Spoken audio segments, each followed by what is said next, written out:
Ibu, bapak-bapak ya, di mana kita boleh menyempatkan waktu ya. Mungkin di luar sana ada banyak kesibukan-kesibukan ya yang kita jalani di dalam kehidupan kita. Tetapi kita diberikan anugerah untuk sama-sama boleh menikmati kebaikan Tuhan. Mungkin kurang lebih 1 jam atau 2 jam. Kira-kira terasa berat enggak Bapak Ibu? Terasa rugi enggak ketika beribadah bersama-sama dengan Tuhan? Ada yang bergumul atau terpaksa itu karena takut, contoh marah tuh, sehingga saya harus ibadah. Sebenarnya hati saya nggak mau seperti itu kan.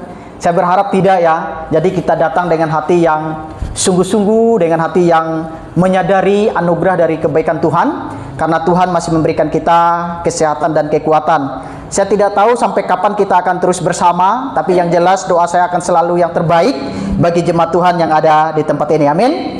Nah, Bapak Ibu, kita melihat di dalam firman Tuhan, kalau minggu kemarin Ibu sudah berbicara tentang Allah mencintai orang berdosa, dan kita orang berdosa juga harus mencintai Allah. Maka pada malam hari ini saya mengajak kita melihat di dalam kitab Rut ya, kitab Rut, pasal yang pertama ya, pasal yang pertama ayat yang pertama juga sampai ayat yang ke-6. Kita akan bacakan firman Tuhan saling bertanggapan Bapak Ibu.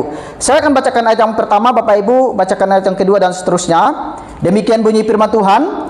Pada zaman para hakim memerintah ada kelaparan di tanah Israel. Lalu pergilah seorang dari Bethlehem Yehuda berserta istrinya dan kedua anaknya laki-laki ke daerah Moab untuk menetap di sana sebagai orang asing. Silakan.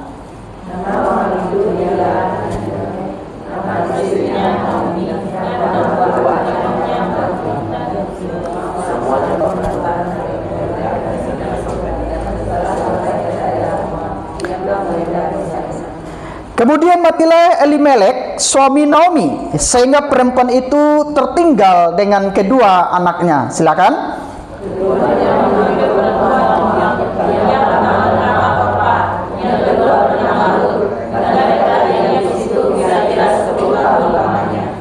Lalu matilah juga keduanya, yakni Mahlon dan Klion, sehingga perempuan itu kehilangan kedua anaknya dan suaminya.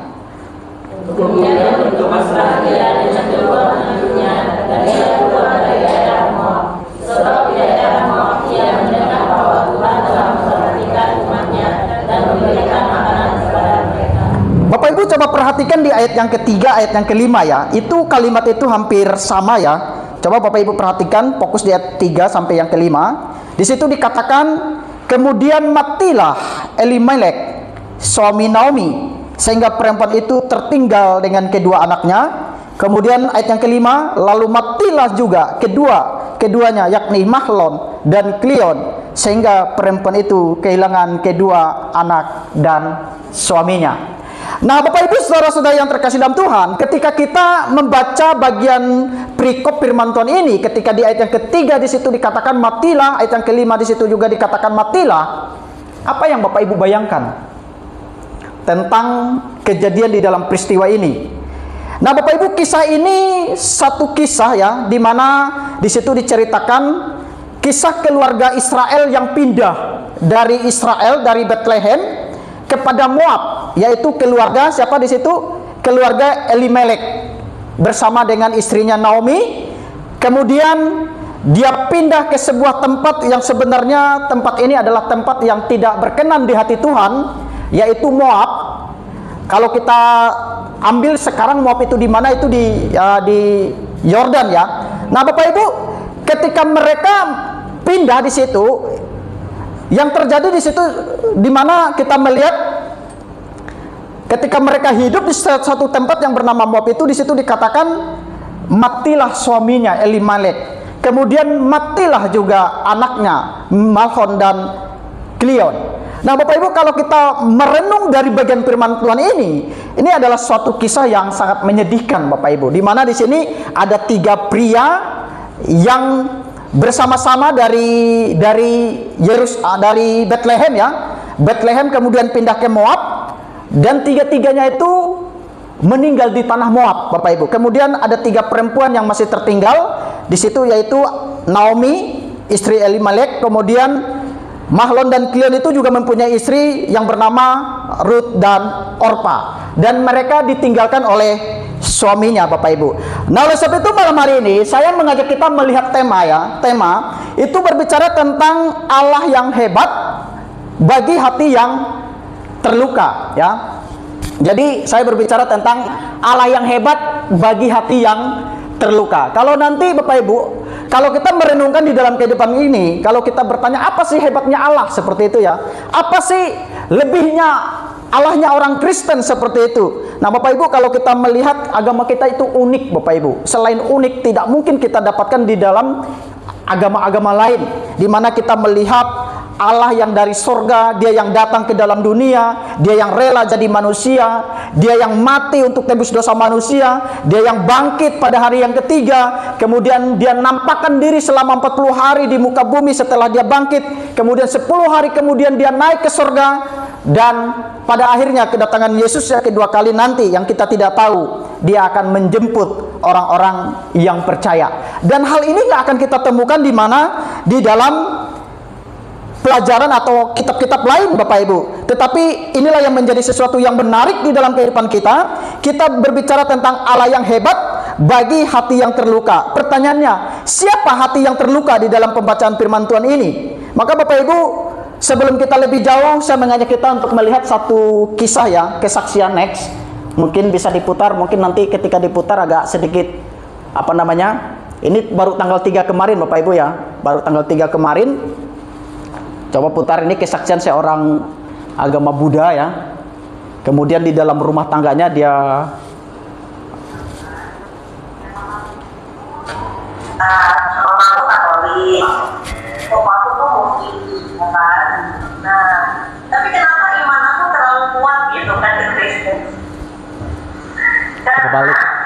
Walaupun aku hidup susah, banyak cobaan, berapa kali banyak membunuh diri, tapi setiap aku berdoa Tuhan jawab doa. Gitu.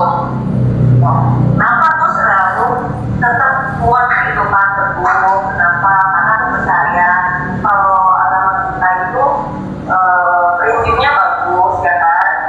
Dari awal tertata ilmunya, tapi banyak segelintir suka menyepelekan karena mereka nggak ngerti bahasa zaman dahulu dan zaman sekarang sebetulnya, gitu kan. Tapi ya puji Tuhannya, yang aku doa, jawaban aku kalau dibalas, karena aku banyak banget loh bahasnya, bumbunya gitu. Tapi Tuhan Allah dengan orang-orang yang gak ternaku juga sih, tapi selalu dipertemukannya dengan orang-orang yang agamanya kuat juga. Dia aku selalu dikasih kayak masukan gitu kan, cari dulu kajian Allah, maka semua kan kita bahkan. Itu sih firman Tuhan. Oke, Bapak Ibu, di situ dikatakan, carilah dahulu kerajaan Allah, maka semuanya itu akan ditambahkan kepadamu. Nah, Bapak Ibu, dari satu kisah ini, ya, di situ dia katakan dia dari latar belakang keluarga yang bapaknya, mamanya berbeda, kemudian dia mengalami kesulitan seperti itu, ya. Kalau Bapak Ibu tarik dalam kisah Naomi, Ruth, itu kurang lebih seperti itu, Bapak Ibu. Di mana Naomi itu, ya, udah dia di situ kan dikatakan, nanti kita akan lihat, ya, di mana dia seorang janda tua seperti itu bersama dengan Ruth dan Orpa di situ juga. Nah, oleh sebab itu Bapak Ibu, saya mau katakan kepada kita, ini hati-hati yang terluka, Bapak Ibu. Ketika kesaksian seperti ini hati-hati yang terluka, ya. Mereka pernah mengalami kepahitan hidup. Mereka pernah mengalami sesuatu yang mereka kehilangan, dikecewakan seperti itu, ya. Dan pada akhirnya kita akan melihat ending dari cerita Ruth. Nanti Bapak Ibu kita akan bersama-sama belajar. Maka kita melihat yang pertama, kita lihat, ya, next. Itu mengapa ada kelaparan? Kan jelas di situ dikatakan pada zaman para hakim-hakim memerintah, ada kelaparan di tanah Israel. Lalu pergilah seorang dari Bethlehem Yehuda berserta istrinya. Nah, Bapak Ibu, saya sudah pernah dulu sampaikan bahwa Bethlehem itu adalah sebuah tempat yang sebenarnya di situ adalah disebut rumah roti, ya. disebut rumah roti karena memang tempat itu adalah tempat yang sangat subur lokasinya, seperti itu ya, tempat penampung lambung di mana orang singgah di situ mereka bisa makan. Tetapi di sini yang menjadi pertanyaan kita, kenapa terjadi di dalam kisah Rut itu pada zaman hakim-hakim memerintah terjadi kelaparan di tanah Israel?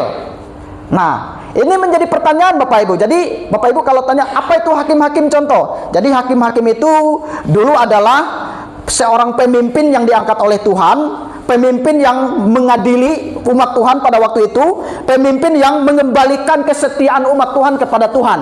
Maka kalau ditanya mengapa ada kelaparan, maka Bapak Ibu jawabannya di situ karena ada dosa.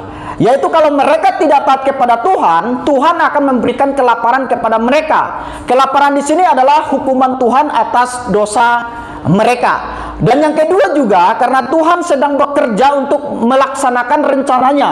Rut nanti di ending cerita Bapak Ibu, Rut itu bertemu dengan Boas dan rencana Allah itu tergenapi. Nah, yang ketiga kita mau melihat adalah tidak semua penderitaan disebabkan dosa, ya. Saya ambil dari kasus Ayub ya. Allah menggunakan iblis untuk menguji imannya. Nah, kalau kita melihat kan ini adalah satu peristiwa yang menyedihkan ya, di mana tempat tinggal yang mereka diami di Israel itu terjadi kelaparan seperti itu ya. Tetapi Bapak Ibu, bagaimana sikap keluarga Naomi atau sikap keluarga Elimelek ini? Kita lihat next. Kita lihat sikapnya Bapak Ibu. Mereka menghadapi kelaparan itu, mereka tidak berdoa lebih dahulu untuk meminta pimpinan Tuhan. Nah, saya berharap bagi kita semua ya, ketika kita menghadapi suatu masalah di dalam kehidupan kita, kita jangan cepat lari ke hal-hal yang yang tidak melibatkan Tuhan. Maka di situ yang kedua, mereka pergi ke Moab. Apakah kelaparan itu begitu hebat? Jawabannya tidak Bapak Ibu. Kenapa? Karena banyak orang pada zaman itu mereka nggak pergi, hanya keluarga ini yang pergi seperti itu. Nah, maka di situ dikatakan sebab orang-orang lain itu tidak pernah atau tidak pindah, tetapi tetap bisa hidup. Nah, oleh sebab itu dari cara sikap yang mereka ambil seperti itu ya, kita melihat di bagian yang ketiga itu anaknya Naomi atau anaknya Elimelek, di situ Mahlon dan Kilion kawin dengan orang Moab. Yaitu Rut dan Orpa. Perjanjian lama Bapak Ibu mengatakan orang Israel dilarang menikah dengan orang yang beda, atau disebut adalah orang-orang yang tidak menyembah Allah Yahweh. Nah, kalau kita melihat Bapak Ibu di dalam satu peristiwa ini ya, di mana cara atau sikap mereka menghadapi kelaparan itu sangat berbeda Bapak Ibu ya. Maka di situ dikatakan mereka itu pergi meninggalkan Bethlehem atau Yudea atau Yerusalem.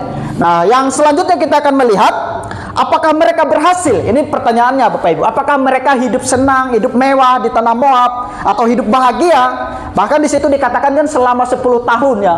Apakah mereka berhasil? Jawabannya tidak Bapak Ibu. Yang ada hati mereka itu terluka. Kenapa hati mereka terluka? Di situ menunjukkan bahwa ya,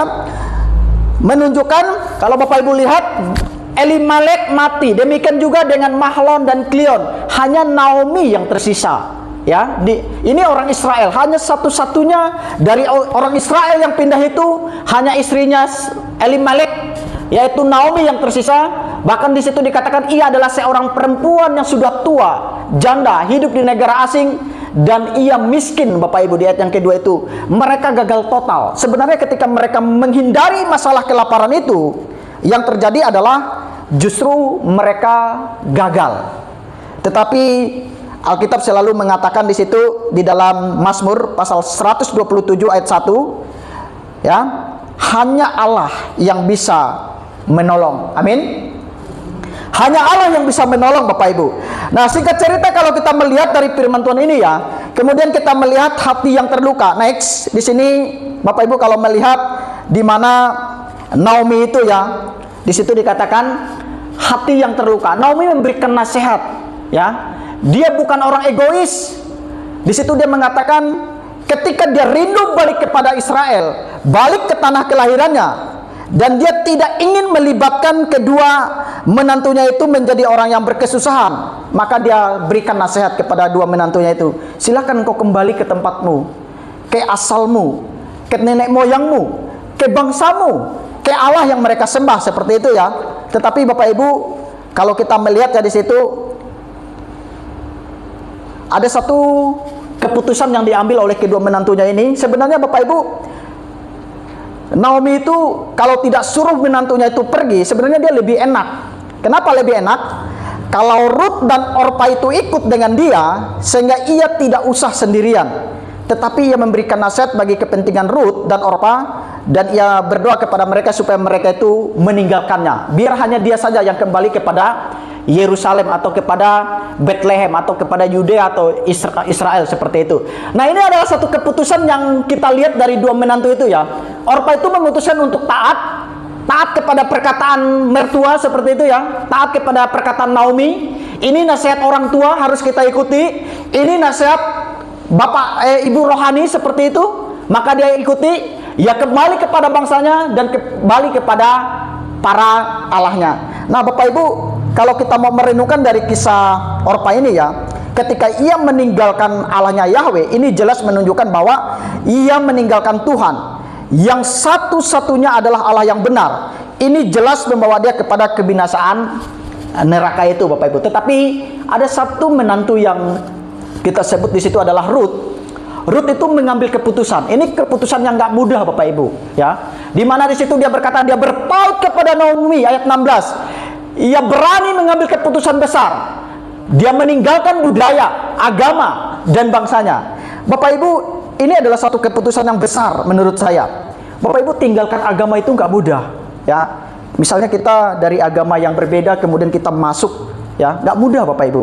Nanti saya akan perlihatkan ada dua perempuan juga. Dia meninggalkan agamanya, meninggalkan percaya kepada Yesus. Dia harus tidak diakui oleh orang tuanya, keluarganya, seperti itu. Kemudian dia harus harus meninggalkan bangsanya, seperti itu. Inilah yang dilakukan oleh Ruth, ya. Dia ambil keputusan yang berbeda dengan Orpa. Ayat 14 mengatakan bahwa ia berpaut pada Naomi. Keputusan Ruth dalam ayat 16 sampai 17, ia mengambil keputusan untuk setia sampai mati. Ia mengatakan adalah, bangsamu adalah bangsaku, Allahmu adalah Allahku. Saya ketika melihat satu kisah ini, Bapak Ibu ya, ini adalah keputusan yang sangat luar biasa. Yang kalau kita lihat di dalam kehidupan ini, jarang orang yang berani mengambil keputusan seperti ini. Seperti Ruth, di mana dia disuruh pulang ke bangsanya Moab, tetapi dia tidak mau. Tetapi dia tetap mengatakan kepada mertuanya atau kepada ibunya Naomi, yang mengatakan bahwa bangsamu adalah bangsaku, Allahmu adalah Allahku. Next, Bapak Ibu, kisah sedih ini saya sebelum putar ya. Yang baju kuning itu masih Muslim ya, masih agama sebelah. Yang ini mereka dari orang Muslim dua-duanya ini, tapi mereka itu waktu kecil disuruh menghafal yang namanya kitab mereka. Mereka ngerti, menghafal bisa, tapi mereka nggak ngerti artinya. Akhirnya mereka semakin mereka pelajari kata mereka agama itu, semakin mereka nggak mengerti. Akhirnya mereka putuskan dua orang ini ikut Tuhan. Awalnya mereka dibenci, ditolak, nggak diakui. Sampai sekarang yang satu ini belum berani untuk menyatakan dirinya orang Kristen. Nah, Bapak Ibu, kalau Bapak Ibu mau melihat ini channel Edis TV ya. Ini penontonnya 30.000 lebih. Dan saya sangat kaya sekali pemahaman saya tentang perbedaan agama ya. Nah, Bapak Ibu boleh putar sedikit ya. Nanti kita lihat sedikit. Next. Kita lihat sedikit.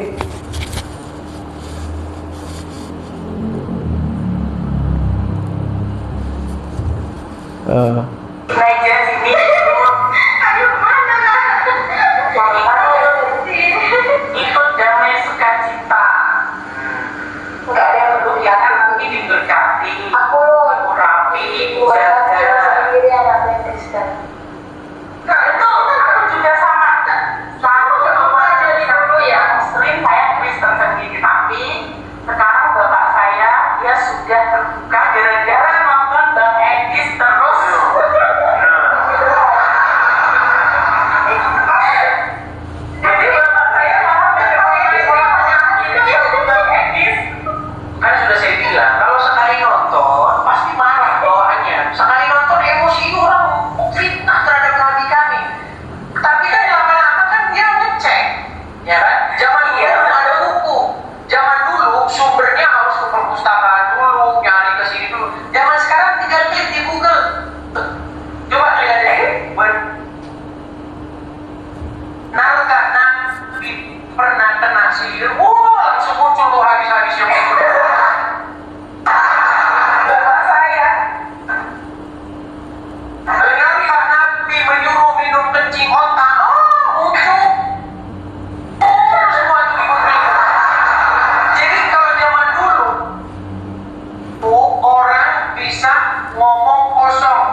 Oke, mungkin sampai di situ aja ya. Jadi saya mau mengatakan begini Bapak Ibu. Perjuangan mereka itu berat ya.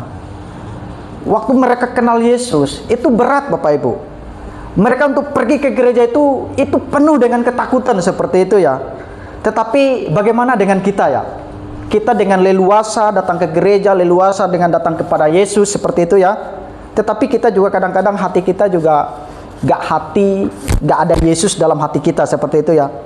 Tapi kalau kita melihat dari cerita dua orang ini ya, bahkan bukan banyak sekali seperti itu ya. Mereka itu hidup dalam kepedihan seperti itu. Hidup dalam hati yang terluka. Rela seperti itu dibenci oleh keluarga karena mengambil keputusan yang sangat besar seperti itu. Dan seperti apa yang Naomi katakan itu, di mana dia harus mengatakan bangsamu adalah bangsaku, Allahmu adalah Allahku. Bagi saya ini adalah sesuatu yang tidak mudah Bapak Ibu. Pasti ini adalah hati yang terluka. Nah, kalau kita lihat di sini ya, hati yang terluka itu, tapi Rut itu tetap setia mengikuti Naomi dan Allahnya Naomi. Maka kehidupan Rut di tengah-tengah penderitaan itu Bapak Ibu coba lihat. Kalau kita hidup di tengah-tengah penderitaan, ya mungkin kita berkeluh kesah, menyalahkan orang lain, menyalahkan Tuhan. Tetapi kehidupan Rut di tengah-tengah penderitaan itu, Rut adalah orang yang rajin Bapak Ibu. Ia berinisiatif untuk bekerja. Kemudian dikatakan Rut adalah orang yang sopan. Sebelum dia bekerja kepada Boas, dia meminta izin dari mertuanya dan pengawas untuk bekerja. Kemudian di situ dikatakan Rut adalah orang yang rendah hati. Ia sujud kepada Boas.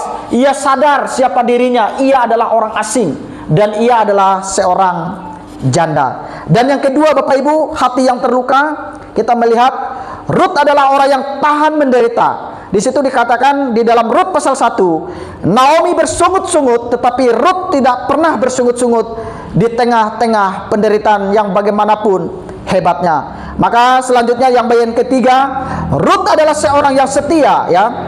Dalam Rut pasal 1 16 sampai 17, ia bersumpah untuk setia kepada Naomi dan Allahnya Naomi, yang tadi saya katakan bangsamu adalah bangsaku, Allahmu adalah Allahku. Maka Bapak Ibu, ini sesuatu yang dia alami ya, hatinya terluka seperti itu ya. Hatinya menderita, udah nggak punya apa-apa, ditinggalkan suami, bahkan ditinggalkan oleh meninggalkan bangsa, meninggalkan agamanya, meninggalkan sukunya, tetapi dia tetap ikut Naomi, mertuanya seperti itu ya, ibunya. Sehingga di tengah-tengah penderitaan itu dia tetap menunjukkan sikap sifat yang sangat terpuji. Next, kita lihat lagi. Dan tadi saya mengatakan Allah itu hebat ya. Kemudian ada titik terang Bapak Ibu di dalam kehidupan Rut. Allah bekerja lewat sikap Boas terhadap Rut. Maka kita melihat di situ Bapak Ibu ya, Allah itu hebat.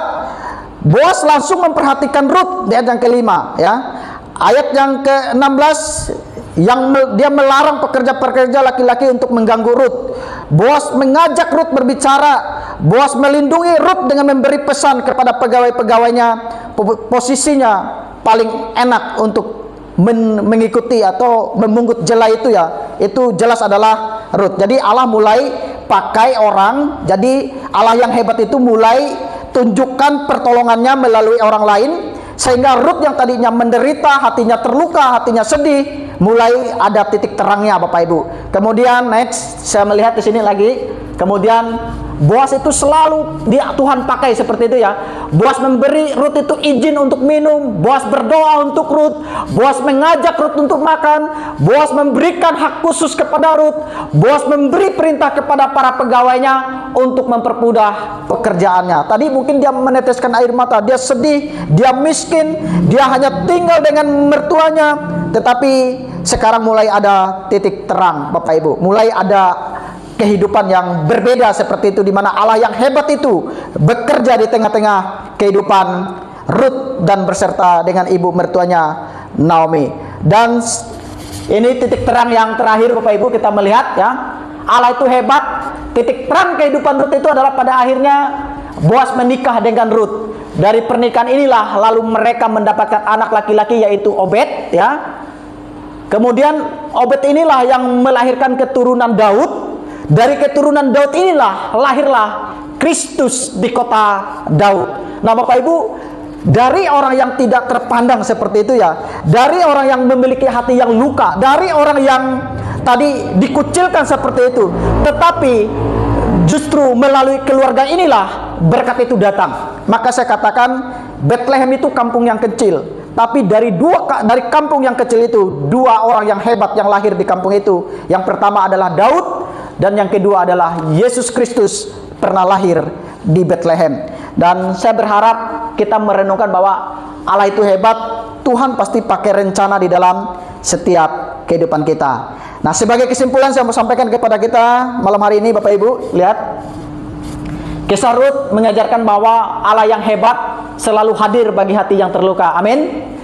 Ia setia memulihkan dan memberkati mereka yang percaya dan berserah kepadanya, bahkan di masa-masa yang tersulit. Jadi Bapak Ibu, kalau kita menghadapi hati yang terluka, hati yang sedih ya, hati yang mungkin putus asa selama ini, hati yang dikecewakan oleh keluarga kita, hati yang ditolak, hati yang mungkin kita gak dipandang oleh orang lain, tapi saya mengajak kita melihat dari cerita Rut ini, di mana 3 perempuan yang hidupnya dalam kepahitan, tetapi berjalan bersama dengan Tuhan. Ada titik terang pada akhirnya dari cerita Rut itu. Jadi semuanya menjadi bahagia, happy. Dan saya mengajak jemaat untuk menjadi orang-orang yang tetap berpegang kepada perintah Tuhan. Rencana Tuhan selalu tepat pada waktunya. Kiranya firman Tuhan ini boleh memberkati kita. Mari kita berdoa. Bapa di surga, terima kasih untuk kebenaran firman-Mu yang mungkin secara singkat kami boleh dengar bersama-sama. Mungkin di dalam penyampaian ini Tuhan, hamba terputus-putus, ada banyak hal mungkin yang kurang dimengerti, tetapi biarlah anugerah-Mu yang menerangkannya di dalam setiap kehidupan kami. Biarlah Allah Roh Kudus yang bekerja di dalam hati pikiran kami ya Tuhan. Mungkin selama ini ada banyak luka di dalam hidup kami, ada banyak kekecewaan yang terjadi dalam kehidupan kami. Mungkin kami tidak lebih baik hidup daripada orang lain, tetapi kami sudah ada di jalan yang benar. Kami sudah mengenal Engkau, dan kami sudah percaya bahwa ketika mungkin kami di dunia ini ada banyak tantangan yang harus kami hadapi, suatu kelak kami akan berbahagia bersama-sama dengan Engkau, suatu tempat yang Tuhan janjikan di dalam kehidupan kami. Terima kasih Tuhan atas kebaikan dan pertolongan Tuhan di dalam kehidupan kami. Di dalam nama Tuhan Yesus kami berdoa. Amin. Bapak Ibu, kita akan masuk di dalam perjamuan kudus pada malam hari ini.